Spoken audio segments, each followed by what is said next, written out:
Everyone, अस्सलाम वालेकुम, नमस्ते, सत श्री अकाल। Welcome back to my another video. कैसे हो आप लोग? अच्छे होंगे उम्मीद करती हूँ। और आज हम जो वीडियो देखेंगे ये वीडियो सैयद मुज़म्मिल जी की वीडियो है। ओरिजिनल वीडियो का लिंक आपको डिस्क्रिप्शन में मिल जाएगा। सो आज का वीडियो बहुत ज़्यादा इंटरेस्टिंग नोट पर है और ये वीडियो भगत सिंह जी के ऊपर है और उनके बारे में तो आपने बहुत कुछ सुना ही होगा और हमने भी बहुत कुछ सुना है। तो अब चलते हैं उनके बारे में, जानते हैं कि सैयद जी जो है वो मुज़म्मिल जी क्या कहते हैं इस वीडियो में भगत जी के बारे में। सो वीडियो स्टार्ट करने से पहले अगर आपने मेरा चैनल सब्सक्राइब नहीं किया तो सब्सक्राइब भी कर लीजिएगा और बेल आइकन को ऑल नोटिफिकेशन पर प्रेस कर लीजिएगा ताकि सारी वीडियोस आपको मिलती रहें। और हाँ, मेरा न्यू व्लॉग भी आ गया है on Saima Pirzada vlog channel पर, सो ज़रूर वॉच कीजिएगा, आपको अच्छा लगेगा। सो वीडियो को स्टार्ट कर लेते हैं। Let's start. आज 23 मार्च है और 23 मार्च 1931 की तारीख, जब भगत सिंह नामी एक शख्स लाहौर के शादमान चौक की जेल में बैठा अपनी फांसी का इंतज़ार खुशी से कर रहा था और उसे कोई खौफ नहीं था। जेलर ने कहा कि मैंने ऐसे फांसी लगते हुए किसी को देखा ही नहीं आज तक, क्योंकि वो किताब पढ़ रहा था रेमिनिसेंस ऑफ लेनिन के नाम से, क्योंकि वो सोशलिस्ट था।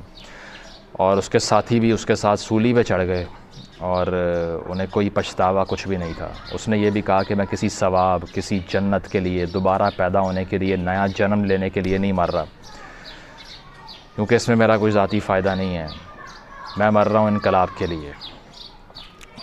वो किस जुर्म में वहाँ आया था? इस जुर्म में आया था कि उसने अंग्रेज़ अफ़सर को कत्ल किया था। क्यों कत्ल किया था? क्योंकि उस अंग्रेज़ अफ़सर ने लाला लाजपत राय, जो कि एक नेशनलिस्ट लीडर थे, उनको लाहौर रेलवे स्टेशन के बाहर एहतजाज के दौरान लाठी चार्ज से मार दिया था। तो जॉन सॉन्डर्स का कत्ल किया फिर इन लोगों ने, और उसके बाद में दिल्ली की असम्बली के अंदर इन्होंने बम फेंके, जो सिंबॉलिक था किसी हद तक। किसी को मारना मकसूद नहीं था, मकसूद ये था कि असम्बली के अंदर नारे लगे इनकलाब जिंदाबाद। और आज तक हम सरफरोशी की तमन्ना से जब बात शुरू करते हैं तो ख़याल आता है भगत सिंह का। भगत सिंह एक ऐसा इंसान था जिसको किताबों से इतनी मोहब्बत थी कि लोग कहते हैं कि वो एक साल में 200 से 300 किताबें पढ़ लिया करता था। एक इंटेलेक्चुअल भी था और एक रेवोल्यूशनरी तो था ही, और साथ ही साथ उसने इस मुआशरे की बर्रे सगीर के अंदर, हिंदुस्तान के अंदर जो रवायात थी उसको अपने जहन से उठाकर बाहर फेंक दिया, अपने लिए ख़ुद सोचना शुरू किया, जो कि एक असल रेवोल्यूशनरी की सबसे बड़ी खूबी होती है। और उसको कोमेमोरेट किया जाता है पूरी दुनिया के अंदर। बर्रे सगीर के अंदर वो एक रेजिस्टेंस का सिंबल बना, राइटिस्ट के लिए भी, नेशनलिस्ट के लिए भी, सोशलिस्ट के लिए भी, कम्युनिस्ट के लिए भी, सब के लिए।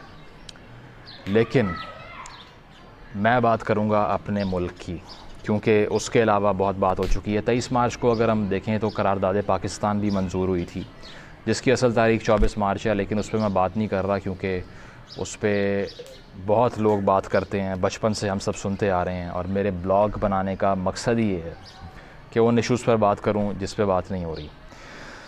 तो इस तरह से 23 मार्च को भगत सिंह को फांसी के फंदे पर लटका दिया जाता है। और आज के पाकिस्तान में शायद ही किसी बच्चे को भगत सिंह का नाम मालूम हो। As a news anchor and as a broadcaster and a journalist, no channel in Pakistan, आज की तारीख़ में कोई चैनल, कोई अखबार भगत सिंह को कमेमोरेट नहीं करता। कहीं दिखाया नहीं जाता कि भगत सिंह भी हमारा हीरो है, कहीं बताया नहीं जाता कि उसकी सर्विसेज क्या थी। वो आपके लायलपुर में पैदा हुआ था, जिसका नाम आपने फैसलाबाद रख दिया शाह फैसल के नाम पर, जो कि सऊदी था। वो आपके लाहौर में सूली पर लटक गया, किसकी आज़ादी के लिए? आपकी आज़ादी के लिए। वो इंटरफेथ हारमनी की बात कर रहा था, तोड़ने की बात नहीं कर रहा था। और आपकी इतला के लिए, जो इंडियंस देख रहे हैं या जो पाकिस्तानी हैं, उनके लिए बताना चाहूँगा कि जो शादमान चौक है, बहुत अरसे से एक यहाँ पर बैटल चल रही है, लीगल बैटल भी, और दरख्वास्तें हाई कोर्ट में पड़ी हुई हैं कि उसका नाम बदल कर भगत सिंह चौक रखा जाए, उस जगह का जहाँ पर उसको लटकाया गया था, कैपिटल पनिशमेंट मिली थी। लेकिन पास ही एक मस्जिद मौजूद है जहाँ पर लोग आके इकट्ठे हो जाते हैं और वो कहते हैं ख़बरदार, ऐसा नहीं होने देंगे, भगत सिंह का नाम यहाँ पर नहीं आएगा। वो एक हिंदू था, आप हबीब जालिब के नाम पर रख लें इस चौक का नाम, जिसके मर्ज़ी नाम पर रख लें, लेकिन एक हिंदू का नाम जो है ना, वो हम एक्सेप्ट नहीं करेंगे कि हमारी सरज़मीन पे वो लिया जाए किसी चौक के नाम से। उनको इतना भी नहीं मालूम कि वो हिंदुज़म पे या सिखिज़म पे बिलीव ही नहीं करता था। ही वॉज़ एन एथीस्ट, जो गॉडलेस इंसान था, जिसने कहा था कि मेरा मकसद रेवोल्यूशन है बस, और कुछ भी नहीं है।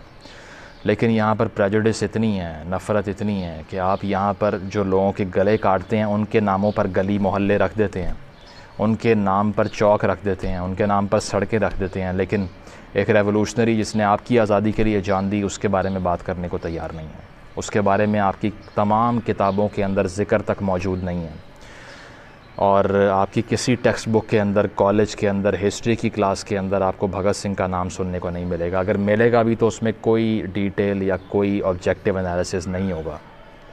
उसकी वजह क्या है? उसकी वजह यह है कि आपने अपनी आइडेंटिटी को फॉर्ज किया है, आपने अरबाइजेशन की है, आपने इन्वेडर्स के नामों को कबूल कर लिया है, लेकिन जो सन ऑफ द सॉइल थे, जो यहाँ पैदा हुए, यहाँ ज़िंदगी गुजारी, यहाँ के लिए लड़े, लोगों की आज़ादी के लिए जद्दोजहद की और यहीं पे फांसियाँ लग गए, अंग्रेज़ की हुकूमत को एक्सेप्ट नहीं किया, अंग्रेज़ के तलवे नहीं चाटे, अंग्रेज़ के बूट शाइन नहीं किए, और आज़ादी के नाम पर, रेवोल्यूशन के नाम पर अपने गर्दनें कटवा लीं, गले कटवा लिए। और हज़ारों भगत सिंह थे जिनके नाम हमें मालूम भी नहीं है।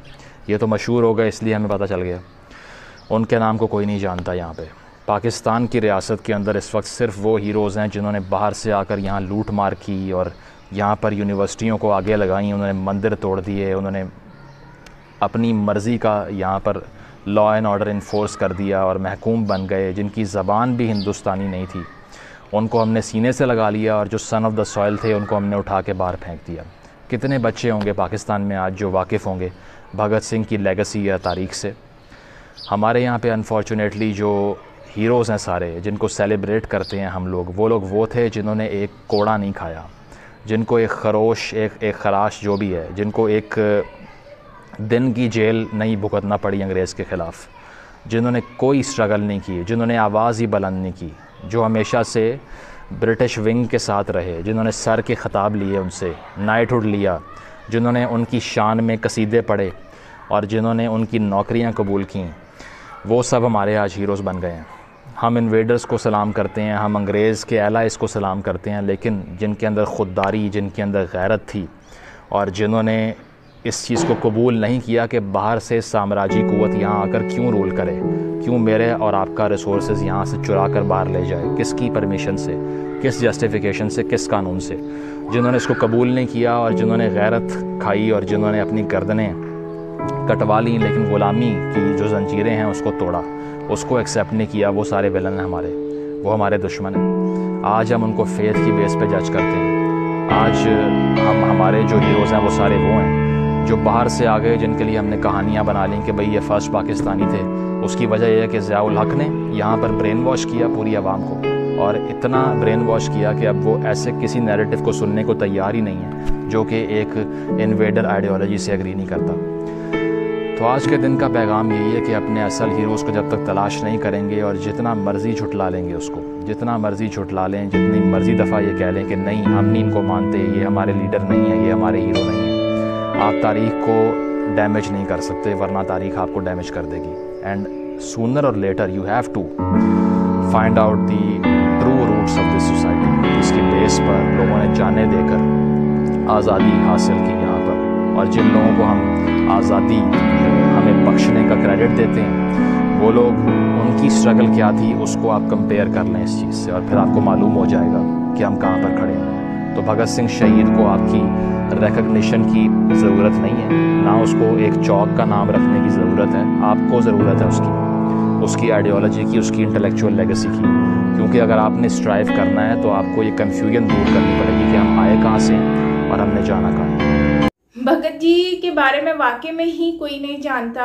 हमारे पाकिस्तान में बहुत कम लोग जानते हैं। इवन तो मैं खुद भी भगत जी के बारे में नहीं जानती थी इतना, हालांकि हम जब रिएक्शन वीडियोस नहीं बनाती थी तो तब मुझे नहीं था इतना आइडिया कि सुभाष चंद्र बोस जी जो कौन है और भगत जी कौन है और भगत सिंह कौन है, और इस तरह की पर्सनैलिटीज़, सरदार वल्लभ भाई पटेल कौन है। मतलब कि ये वो लोग हैं जिन्होंने कंट्री के लिए बहुत कुछ किया है, बहुत बहुत बहुत कुछ किया है, और आज तक करते भी आ रहे हैं। लेकिन मतलब कि उन्होंने इतना कुछ किया है कि आज वो तो इस दुनिया में नहीं है, लेकिन उन लोगों ने जो किया है वो अब पूरी ज़िंदगी, पूरी दुनिया, जब तक दुनिया तब तक वो एग्जिस्ट करेगा यहाँ पर, क्योंकि उन्होंने बहुत अहम रोल अदा किया है। तो खैर, भगत जी की अगर हम बात कर लेते हैं तो भगत जी वो इंसान है जिन्होंने हिंदू मुस्लिम के लिए काम नहीं किया, उन्होंने अपने कंट्री के लिए काम किया। अपनी कंट्री को बचाने के लिए उन्होंने अंग्रेज़ों के आगे बरक्स खड़े हुए, उनसे डरे नहीं, उनके आगे झुके नहीं। उनकी पर्सनैलिटी के बारे में जितना भी जिक्र किया जाए कम है। लेकिन अफसोस की बात यह है कि हमारे यहाँ पर इस चीज़ को एक्सेप्ट कर, अभी फ़िलहाल ये लोग एक्सेप्ट करने को रेडी ही नहीं है। तो मेन एक तो चीज़ ये है। दूसरी, भगत जी के बारे में कि चौक की बात की जा रही है, तो चौक, यार चौक का नाम अगर भगत सिंह रख देंगे तो इसमें क्या हो जाएगा। पाकिस्तान में और भी तो बहुत सारी ऐसी जगहें हैं जिसका नाम भगत हिंदू नाम से ताल्लुक़ रखता है। बहुत सारे, जैसे कराची में देख लो, सोसाइटीज़ के नाम हैं, और नारायणपुरा हो गया, नानकवारा हो गया, भीमपुरा हो गया, इस तरह की लक्ष्मी चौक हो गया पंजाब में। मतलब इस टाइप की बहुत सारी सोसाइटीज़ हैं और रोड्स के नाम भी हैं। तो मुझे समझ नहीं आती कि चौक का ऐसा नाम रखने में क्या मसला है। इवन दो महाराजा रंजीत सिंह जी जो हैं, उनका स्टैचू तक जो है वो तोड़ दिया गया था लाहौर में और शाही किला में। और उसके बाद और भी बहुत सारी ऐसी चीज़ें हमें देखने को मिलती हैं जिसमें हमें खूब हेट नज़र आता है रिगार्डिंग हिंदुज़म एंड सिखिज़म के बारे में। यार एक बात समझ नहीं आती कि सबसे पहले तो हम एक चीज़ को क्यों नहीं सोच रहे कि हम लोग एक पाकिस्तान बनने से पहले हम इंडियन ही थे। हम लोगों का जो आइडेंटिटी है, हमारे बड़ों की आइडेंटिटी, चलो हम पैदा हुए, हम पाकिस्तान में पैदा हुए हैं और हम पाकिस्तानी हैं, लेकिन हमारे नाना परदादा जो हैं वो उस टाइम पर क्या थे जब पैदा हुए थे, वो थे मतलब कि हमारे नाना परदादा जो हैं वो पैदा हुए थे तब वो इंडियन थे, बेसिकली वो इंडियन थे। तो अब मतलब जाहिर बात है जो रहते थे इंडिया था, तो ये इंडिया ही, सब लोग ही इंडियन थे ऑलमोस्ट।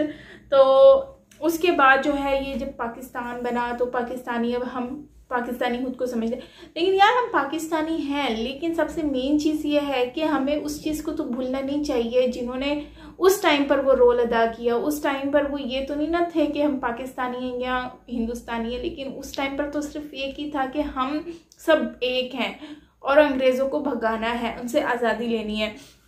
तो वो भले हिंदू थे लेकिन उन्होंने कितना अहम रोल अदा किया। अब वैसे ही अगर हम बात करें इंडिया की, अगर हम बात कर लेते तो इंडिया में एक बनाया गया है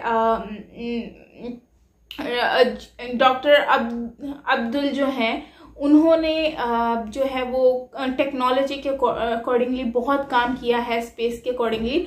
तो हम उनको, क्या वो मुस्लिम थे तो उनके नाम से तो वो लोग इतना खुश होते हैं, उनकी सेलिब्रेशन भी होती है, हर चीज़ होती है।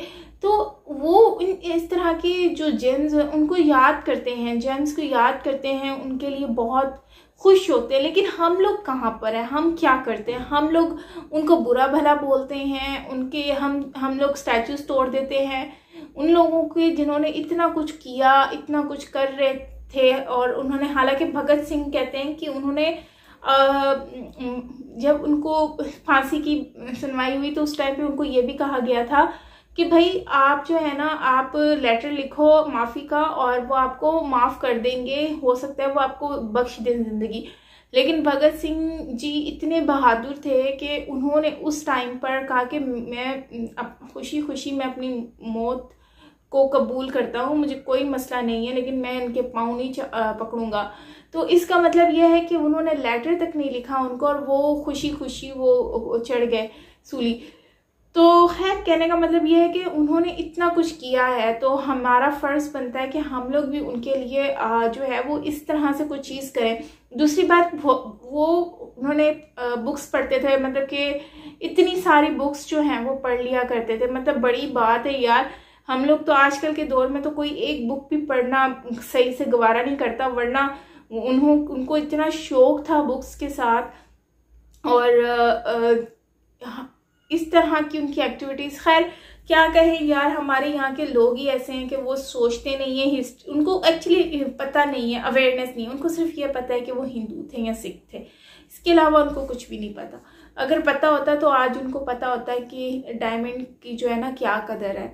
सो खैर सही बात कही है कि इन्होंने उन सबको हाईलाइट किया है कि जो लोग जिन्होंने मंदिर तोड़े, मतलब कि ये वही है जो मुग़लों के दौर की बात कर रहे हैं कि उन्होंने आए, उन्होंने सबको हर्ट किया, सबके साथ जुल्म किया और मतलब बहुत कुछ किया उन्होंने, लेकिन उनको आज सब लोग सराहने को तैयार है। लेकिन जिन्होंने अच्छा काम किया, कंट्री के लिए खून बहाया, लेकिन उन लोगों को जो है वो सराहा नहीं जा रहा। वाकई में अफसोस की तो बात है ही। तो आपका क्या कहना है इस वीडियो के बारे में ज़रूर शेयर कीजिएगा कमेंट सेक्शन में। बाकी मिलते हैं नेक्स्ट वीडियो के साथ। Till then take care, bye bye.